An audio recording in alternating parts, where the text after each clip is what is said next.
Hi everyone. So today we're going to work on solving compound inequalities, but more importantly we're going to figure out how those relate to how we write and solve absolute value equations and inequalities. And then you're going to see the definition of a compound statement. It's just made up with more than one equation or inequality in one statement. Okay? So the first thing we're going to talk about of a union statement is a disjunction. This is a compound statement that uses the word or. And I always think or means outside. So notice how the arrows point to the outside. That's what I like to think of. So if I'm writing this disjunction as a set of inequalities, the first one I see is x is less than or equal to -3. So remember, closed circle means or equal to. But since they're separated facing the outside, I'm going to write the word or.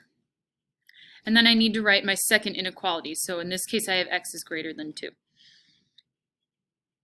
If I'm going to do set builder notation, this is similar to what we did in chapter 1.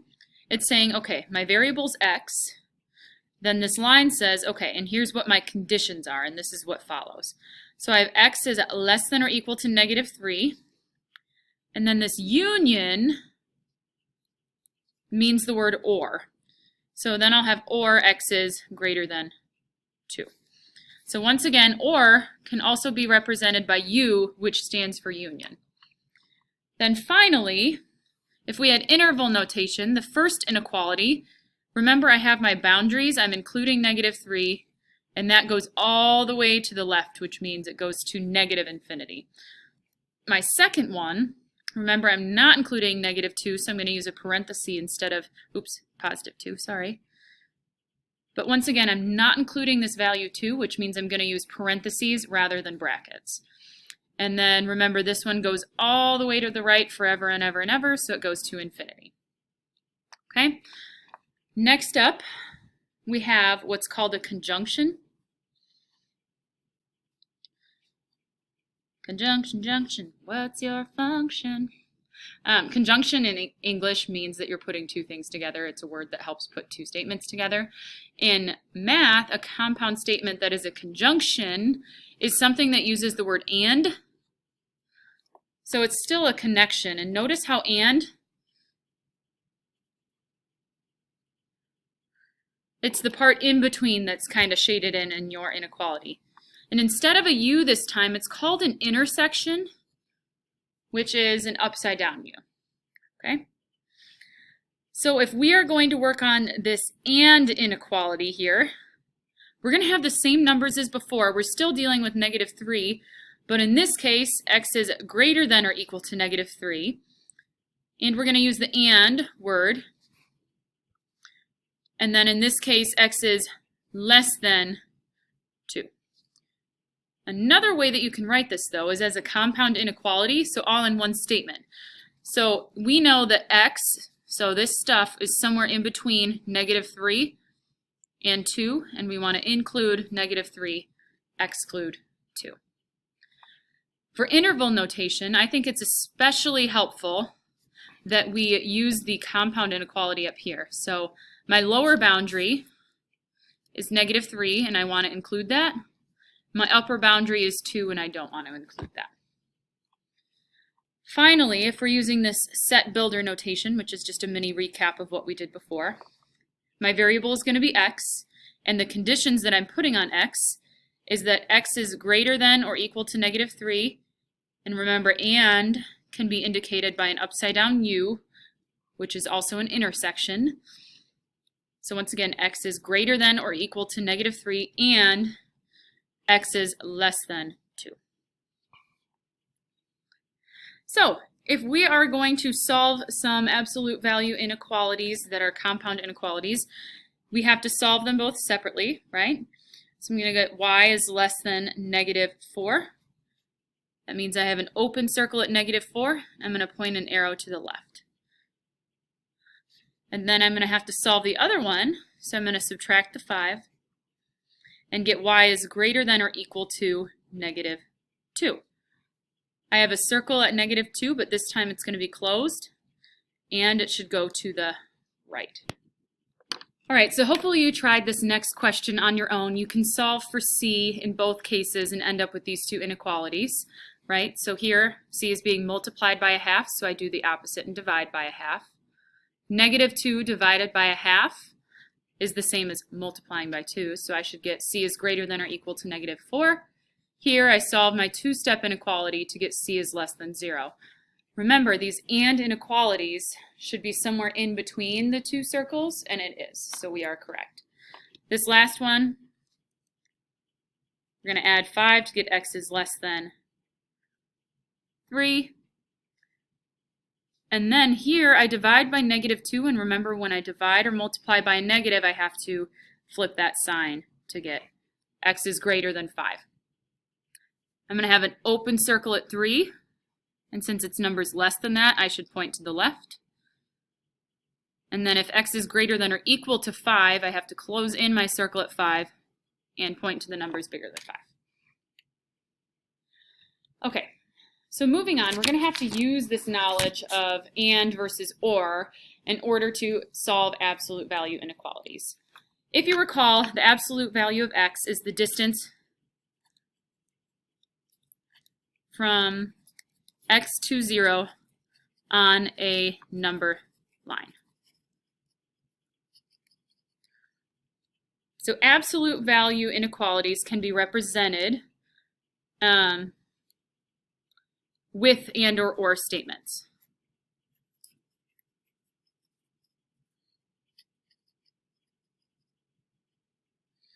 So if we have the absolute value of x equals 3, remember there are two numbers that are a distance of 3 away, right?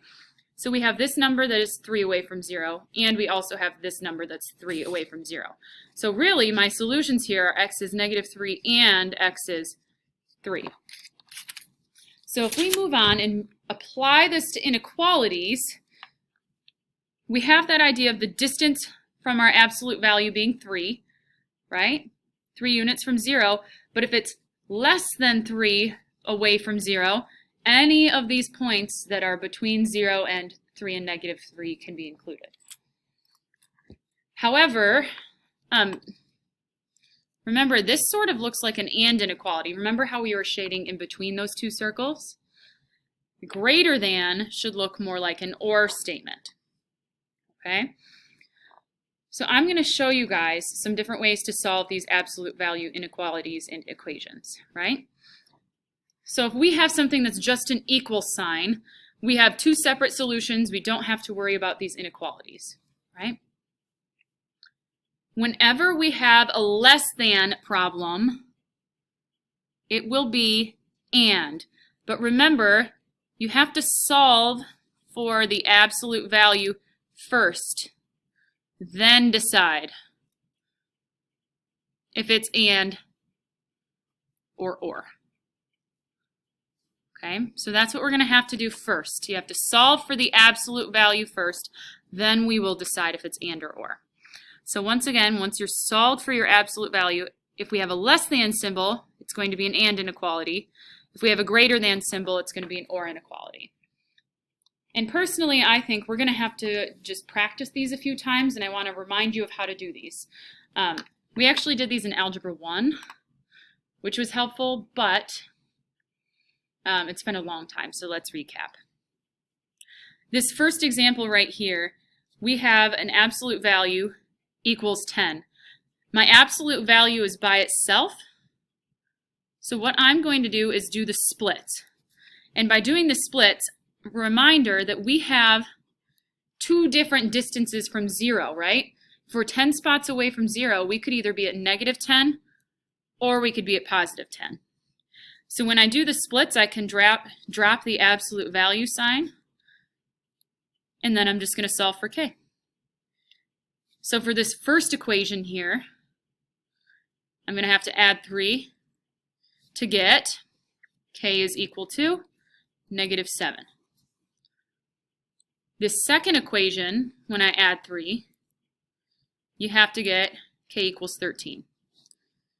It is immensely important that you do this step of doing the splits, quote unquote, or else you will not end up with the same answer that I just came up with, okay?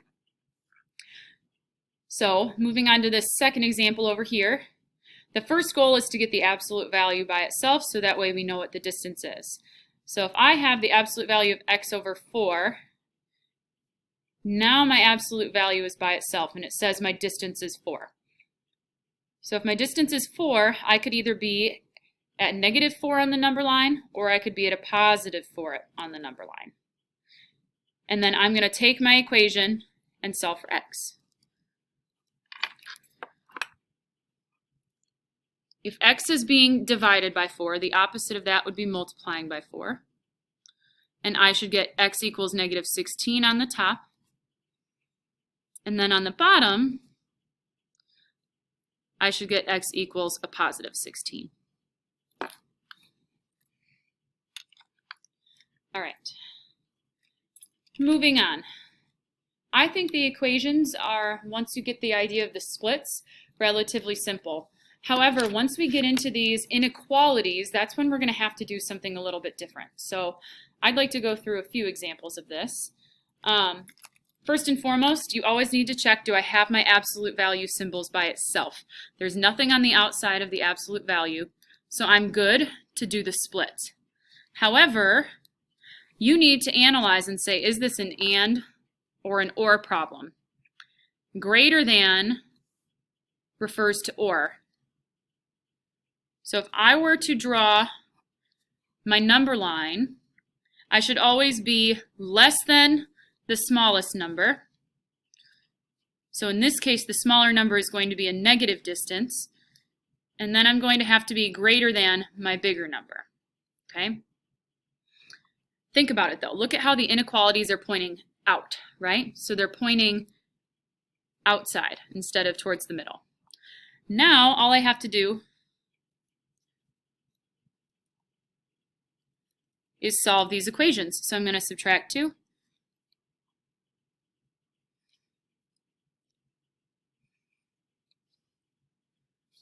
And then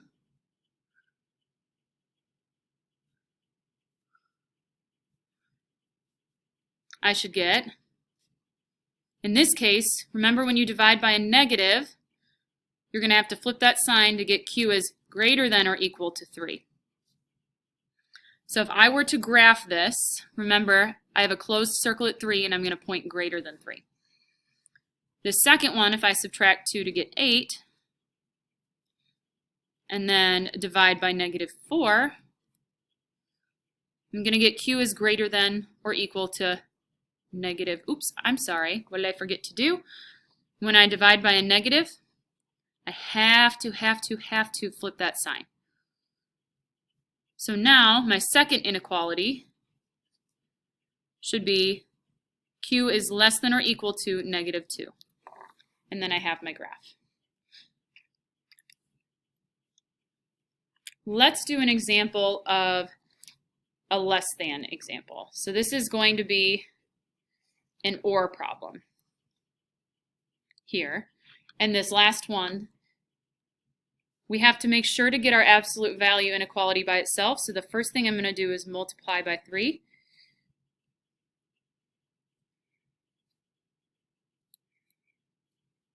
Once I have this by itself, that's when I'm doing my splits. I need to analyze though. If I have a less than symbol, if you look back up at the top, less than refers to an and inequality. So your inequalities should point inward, right? Remember, and is inside or outside, okay? Once I do the splits, you always want to start with the negative and then do the positive.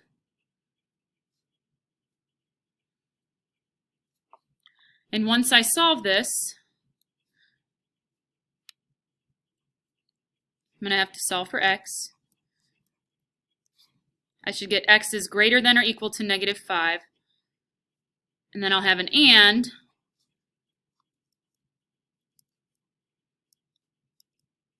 When I divide by 2, x is less than or equal to -2.